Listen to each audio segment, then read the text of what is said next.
एक गोरे ने मुझसे कहा था कि तुम गुलाम हो, कि हिंदुस्तान की मिट्टी से डरपोक पैदा होते हैं। आज जवाब देने का।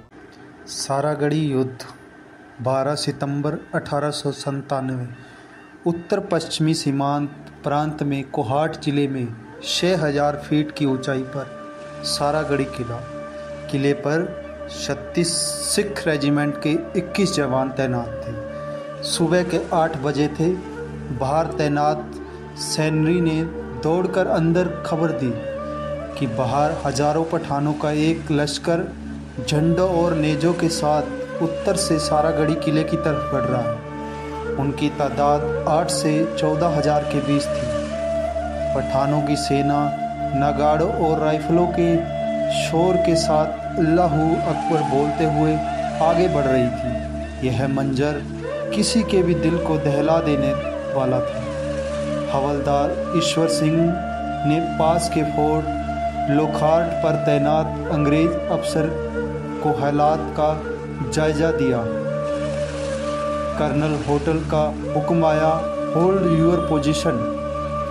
1 घंटे के अंदर किले को 3 तरफ से घेर लिया गया और अक्साइयों के नेता ने सफ़ेद झंडे के साथ अपना आदमी किले के पास भेजा। इस दौरान गुल बादशाह जो उनका लीडर था, उन्होंने कहा, तुम तादाद में बहुत कम हो, मारे जाओगे, और वैसे भी तुम तो अंग्रेज़ों की लड़ाई लड़ रहे हो। तो ईश्वर सिंह हवलदार ने कहा, ये ज़मीन महाराजा रंजीत सिंह की है, ये ज़मीन हमारी है और हम यहीं लड़ेंगे और मिट जाएंगे।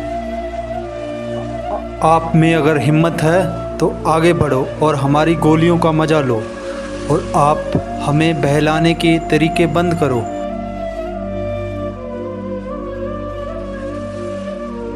तरफ से गोली चलते ही लड़ाई शुरू हो चुकी थी। पर सवाल उठता है कि अक्साइयों ने किले पर हमला क्यों किया। ये वो इलाका है जहां रहने वाले लोगों पर किसी का नियंत्रण नहीं हुआ। 1880 के दशक में अंग्रेज़ों ने यहाँ 3 चौकियाँ बनवाई, जिसका कि स्थानीय अक्साइयों और कवालियों ने जमकर विरोध किया।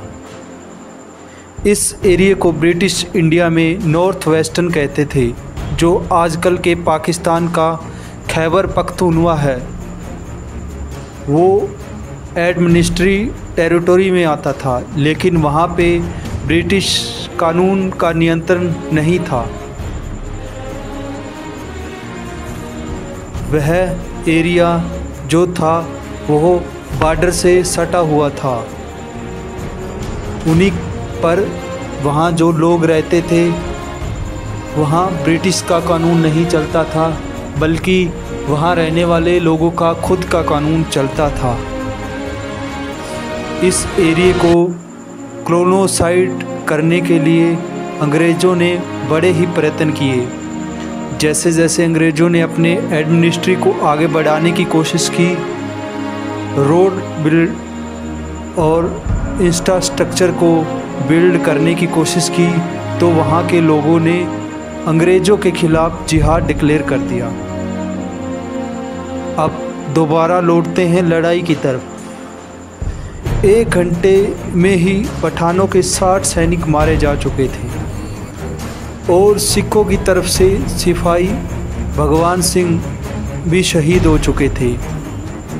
इस दौरान 5-6 भारतीय सैनिक और भी जख्मी हो चुके थे। उनका पहला हमला नाकाम रहा। इसी दौरान उन्होंने अगली चाल चली और चारों तरफ सूखी झाड़ियाँ थीं। उन्होंने मशालों से आग लगा दी।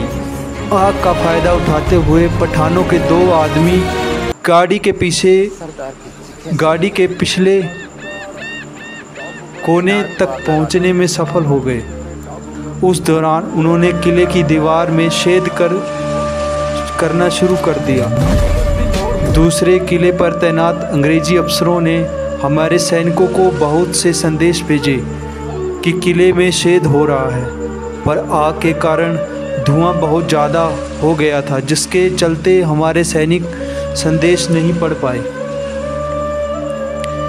इस बीच चांद सिंह के साथ सैनिक साहिब सिंह, जीवन सिंह, दया सिंह भी मारे गए।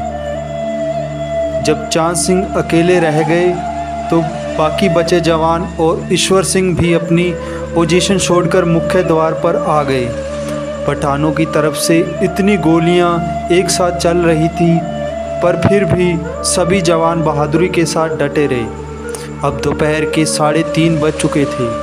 किले का दरवाज़ा लकड़ी का था और उसमें गोलियां लगने की वजह से छेद बनता जा रहा था। आखिरी हमला उन्होंने 4 बजे किया।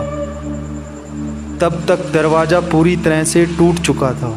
मुख्य द्वार पर लड़ रहे जवान भी शहीद हो गए और आखिर में गुरमुख सिंह जिंदा बचे थे।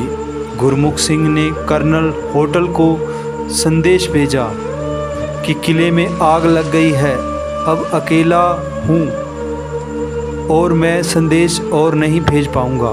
गुरमुख सिंह ने तलवार पकड़ी और कहा जाता है कि उसने अपनी तलवार से 20 आदमियों को मारा था। गुरमुख सिंह भी इस लड़ाई में आखिर में शहीद हो गए। इस लड़ाई में सैनिक बिना पानी पिए 7 घंटे तक लगातार 21 जवान 12 से 14 हज़ार पठानों के साथ लड़ाई करते रहे।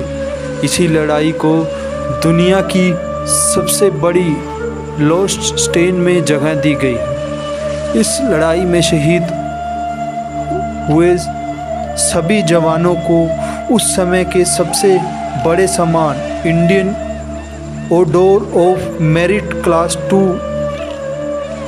के साथ नवाजा गया। भारतीय वीरों के बारे में सुनकर आपको कैसा लगा कमेंट करके ज़रूर बताएं। तो दोस्तों